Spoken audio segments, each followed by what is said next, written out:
Today, I want to talk to you about why I don't carry a business card. Funny thing for a marketing and salesperson to say. Anyway, hey everybody, Dennis Schiraldi, founder of DOYO Live, the digital marketing interactive design conference, coming to you on a home office day. I know, right? You all woke up this morning, especially if you're in Youngstown, Ohio, to see a lovely blanket of snow, right? Yay! Not really. It's March. We're hoping that winter's going to be over soon. But anyway, thank you so much for dropping by. It means everything in the world to me that you are here, that you follow us on social media, and that you like, share, and comment on our posts. We have some very exciting stuff to get to today. I want to talk to you about networking and some best practices and tactics that I deploy that I can relate to you. Some of these are going to work. Some of you are going to think, he is just absolutely crazy the way that I approach it. But really, at the end of the day, I want to share with you some tips and tell you exactly why I don't carry a business card. But before we get into that, there's one thing I want to do first. First and foremost, I want to talk to you a little bit about DOYO Live. It's taking place August 2nd and 3rd in 2017. And we have a fantastic lineup of speakers. First, I want to thank our committee made up of Dr. Adam Earnhardt, Jayetta Jackson, Michael Ponticus, Becky Bertuzzi, Andrea DiPaolo, and also Joanna Schiraldi. These individuals got together and went through over 45 breakout session leader submissions to distill it down to around 20 to 22 people that are going to end up being breakout session leaders at DOYO Live in 2017. And what differentiates us from other people that are out there or other conferences is the fact that Dr. Adam Earnhardt is the chair of the School of Communications at Youngstown State University, and he's dedicated and devoted everything he does on a day-to-day basis of putting together curriculum to prepare students for the professional world in communications, in social media. He's helping to place interns, very adamant about that, and we have blending that academic and the business sense as well to really develop rich content. Jayetta Jackson is going to be a PhD. I think it's within the next year or two. She's finishing up, and she's also contributing to that curriculum development, which is ongoing professional development. That's exactly what we're talking about here when we're talking about a marketing conference and having breakout session leaders. The third one is Michael Ponticus. He's a Youngstown State marketing professor. And also this week, he has a group of students in New York City, the Big Apple, for a New York City marketing agency tour. And that's a really awesome thing that he's got the students that are out there, getting them engaged, getting them interested in networking, runs YSU Ads Club, and also has a branding creative shop, and is the creative director for DOYO Live. So these individuals not only live in that academic sense, but they also live in that professional world as well. And again, they're helping to pull together the curriculum that a lot of other marketing conferences necessarily don't deploy. We've got Becky Bertuzzi, who has a branding company called B Square Graphics, and is also a marketing director at VEC Electric locally in manufacturing, and really helping us with not just the branding, but also B2B marketing in the manufacturing space. So we make sure that we've got that covered. And Becky, thank you so much for joining. I just name dropped you. Ralph Fajak, Big Cat, next Friday, March 17th, the first Friday of March Madness, and St. Patty's Day, he's coming back for the second tour. So I'm very excited about that. Andrea DiPaolo is from WFMJ Vindicator Valley Digital Services, a year-long benefactor sponsor of DOYO Live, and it's awesome that she's at the table to be able to help with contributions as well. And then Joanna Schiraldi, she does a fantastic job of keeping all the glue together, running down a lot of operational things, very involved from an events perspective. We had awesome swag that we gave away last year. Everybody had a great experience, and she manages a lot of that stuff there. Second thing I want to talk about is that the differences. So thank you, committee, first of all. Thank you so much. Without them, these things are just very difficult, to be able to pull it all together and work on that. So their contributions, their opinions mean everything to me and to the conference and the success of the conference as well. Second thing I want to talk about today is that what's different between this year and last year is that we will have 2-hour deep dive workshops from 3 to 5 p.m. on the Wednesday prior to the all-day event. There are 3 workshop leaders that are right now, we've identified 2 of them. One of them is going to be Deanna Facillo, and she's going to be giving a workshop for women entrepreneurs specifically. We're limiting these to 25 people per workshop. So that's going to be a really exciting one that I think a lot of people are going to gravitate to. And then we have a gentleman coming out of Columbus, Ohio, who keynoted, was one of our keynotes last year, Mr. Nate Riggs, who is going to give a workshop on evaluating your technology stack. So you've got CRM, marketing automation, you've got syndication tools, social media listening tools, you've got your email marketing, and there's so much technology out there in the marketing technology space that helps you manage your business. So he's going to conduct a 2-hour workshop to help people identify their current technology stack and how they're leveraging it, and then putting together an ROI and a case study that you can walk out of there with a tangible road path as to see which direction you're going to go. Again, that's limited to 25 people. You could come to DOYO Live workshops. You could come to the DOYO Live marketing event, which is on Wednesday, August 3rd from 8 to 7, 9, whatever time we decide to end it for that night. But you could get an all-inclusive pass as well for workshops and also the DOYO Live event. So really super pumped about that. And then what else is going to be different, which is I think is going to be really cool, is that we are currently going to start taking video submissions for content branded videos. These are big. If you're looking around the web, you're seeing a lot of people starting to put together micro video content, whether it's a very short clip for content that's going to be created and produced for Snapchat, or a minute long for Instagram, or 2-3 minute kind of very artsy, interesting videos that tell a story about a brand. And so what we're going to do is we're going to have an interactive lounge at DOYO Live in 2017. I think it's going to be really cool. We're going to have these branded content videos running on a loop throughout the entire day, and the people that hopefully submit these videos will be on hand to answer questions, talk to you creatively, and just be a good resource. So we want to make it as interactive as we possibly can. Melissa Nagy, thanks so much for dropping by today. We're gonna have a big announcement with you here pretty soon. And then Dr. Mike, thank you as well for dropping by. So today's show is a solo performance. Next week you're gonna want to join us because Mr. Ralph Fajak will be sitting shotgun, and we'll be talking about all sorts of interesting, fun marketing, sales, networking, and with Ralph, you just never know what direction the two of us will end up taking that. So really looking forward to our show next week. But in the meanwhile, I want to talk to you today why I don't carry these. Look, this is a stack. There's no doubt in my mind that when you see these that I value a business card, but I've not carried a business card in probably 10 years. And that's no exaggeration.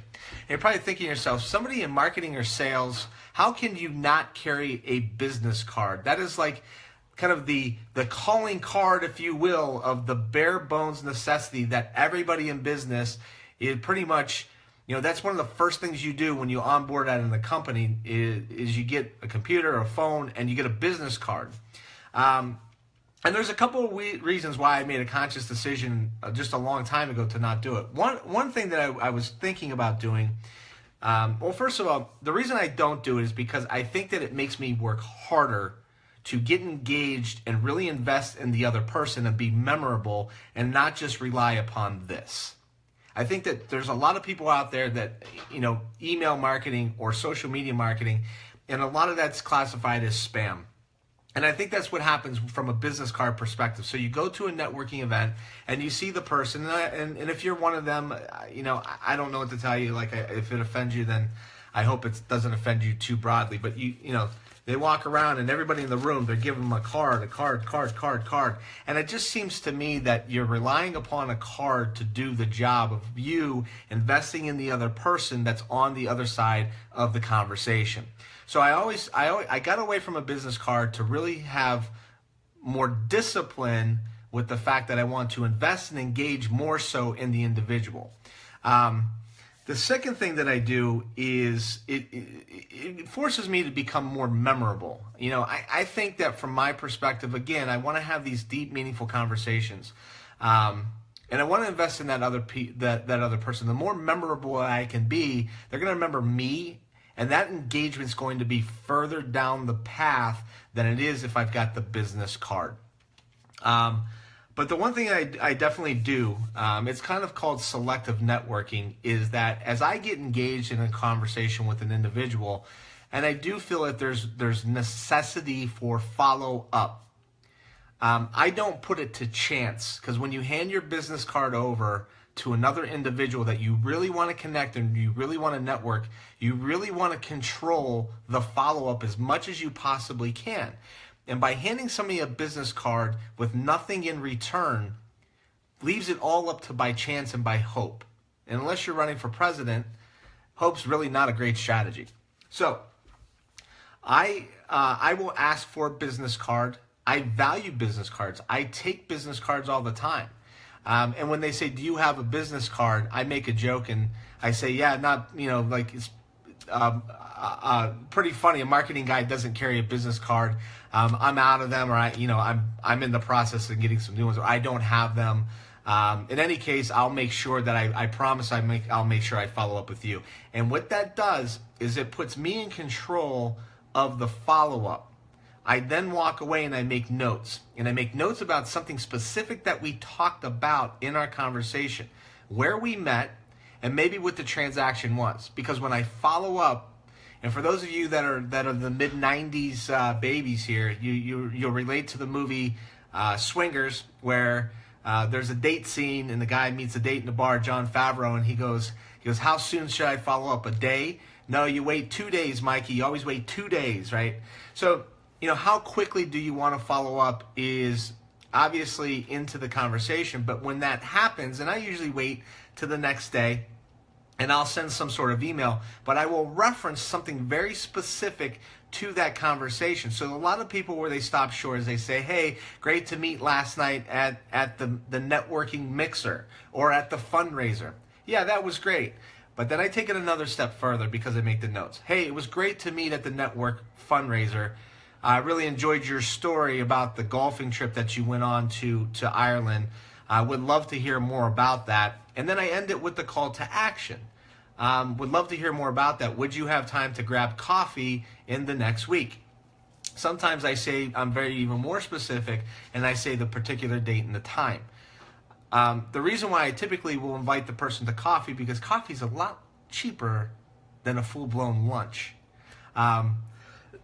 So excuse me. So that's kind of how I roll when I'm at a networking event. As far as the reason why I don't grab a business card, number one reason is because I want to control the conversation. I want to be selective. I want to be disciplined. I want to be more memorable.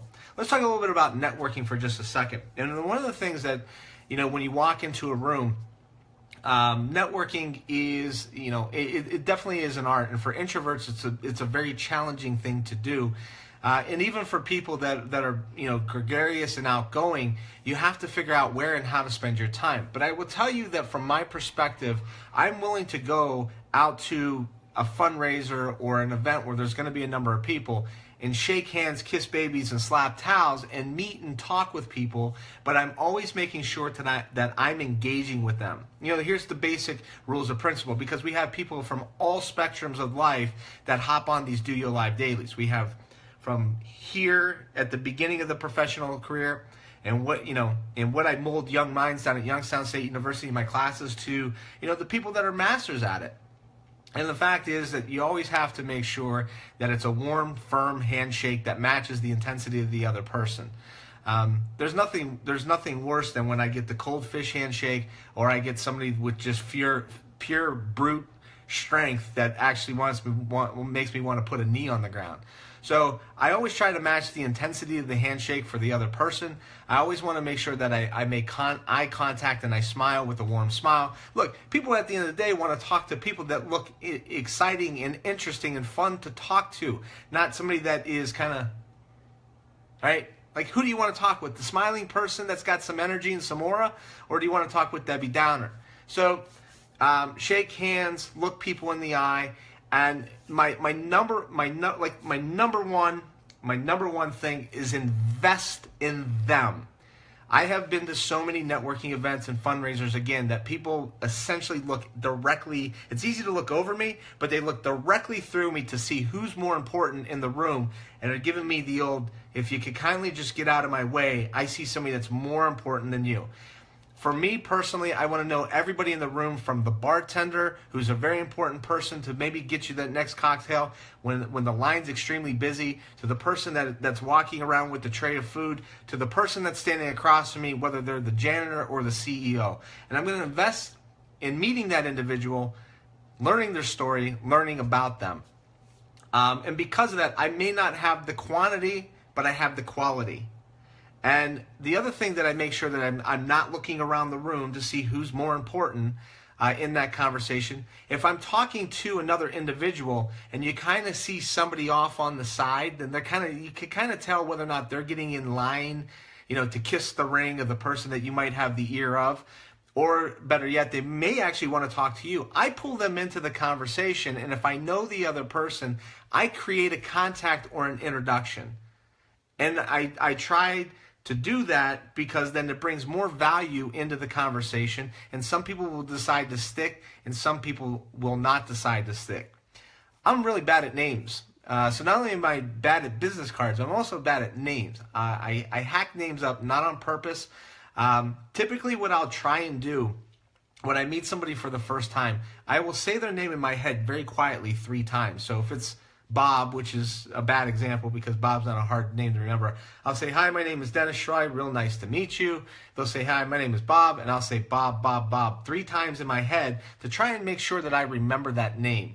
Then that's just a helpful tip for me to make sure that obviously I'm not going to just, saying their name in the conversation is another way, so if I ask a question, hey Bob, it's real nice to meet you, so what do you do, what do you do for fun?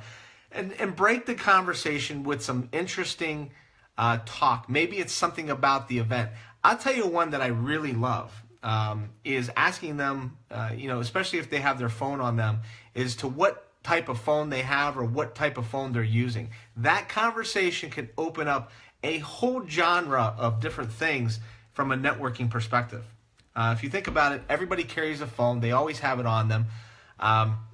There's certain apps, people are Apple, people are iPhones, they may have pictures on them. I don't like to go to what do you do conversation. If I'm out and you meet me in a networking situation and you said, what do you do?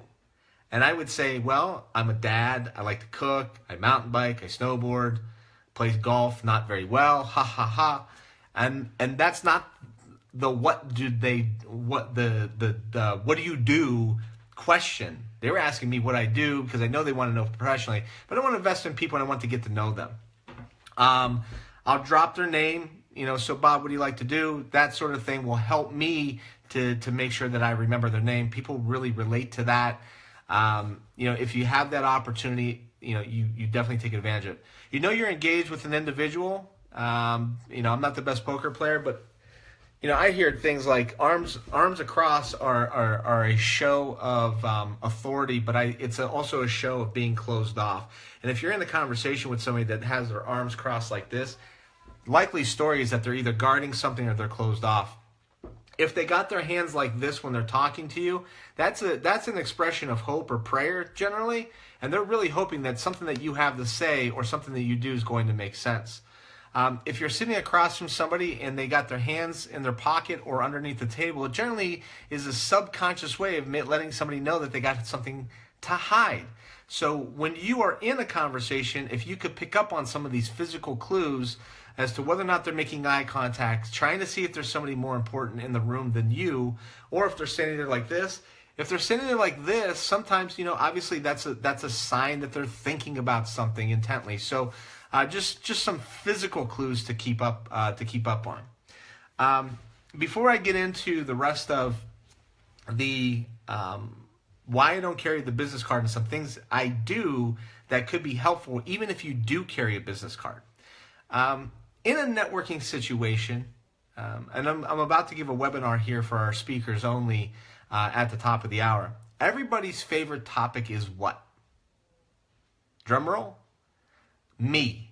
Everybody loves them some me. That's everybody's favorite topic. And when I'm in a networking situation, My fundamental goal is to get as much about that person and make it about them as I possibly can.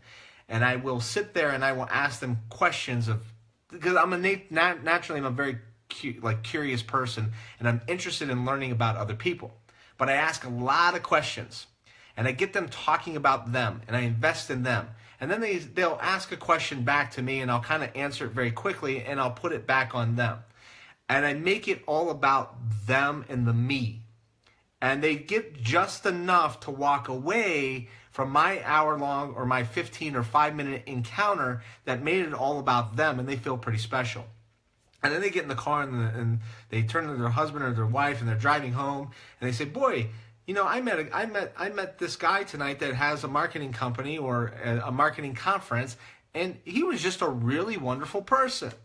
And beyond that, they don't know much. But why it's so memorable to them and why they liked it so much is because it was all about their favorite topic, them. So that's when I'm out networking. That's what I do. Those are some of my tips and tricks, for shaking hands, engaging, smiling, investing in people. So now here's what I want to follow up with. I obviously value business cards because I grab a lot of them. And I will take a business card. And again, I want to control the follow-up. I make my notes, but I don't carry a business card and haven't carried a business card in 10 years. And a lot of people make fun of me for that, and that's fine. One of the things that I typically will do in addition to grabbing the business card, though, is that we all carry a smart device with us. Like, it is on everybody at all times, 24/7.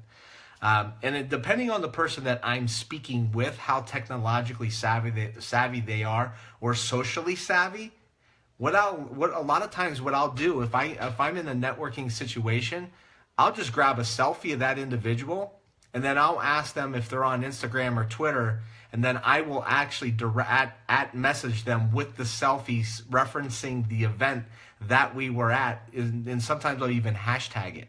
So what's more powerful than that is meeting a meaningful connection with an individual with a selfie, so they're actually going to remember that. Twitter's such a busy environment.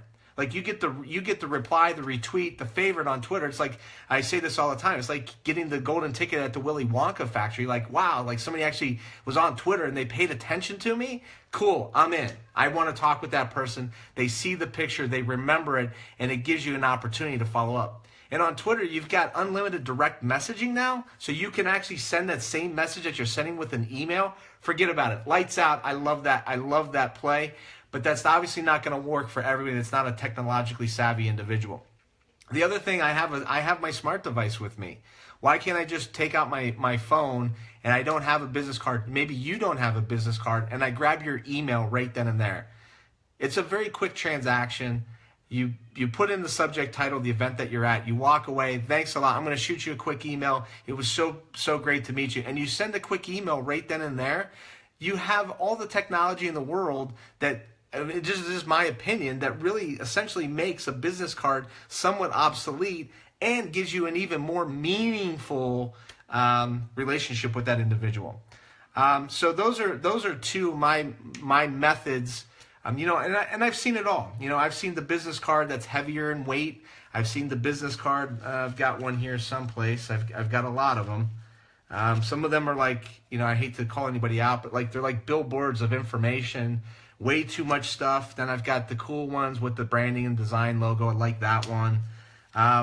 You always get your company's logo, smart, strategic, unique. Honestly, I got a pile of 500 business cards. I bet I could find 50 that have smart, strategic, and unique on it right now. You know what's smart and strategic and unique? When you put a selfie of somebody and you email it to them at a networking event to stand out from everybody else. Heavier card stock. That's a cool one. I like that one, but I don't know. The one that I really saw recently that I really, really liked is that an individual had some very selective business cards that he handed out, because it's kind of observing a guy by the name of Jay Bear. He's one of the tops. He's written several business books, Convince and Convert.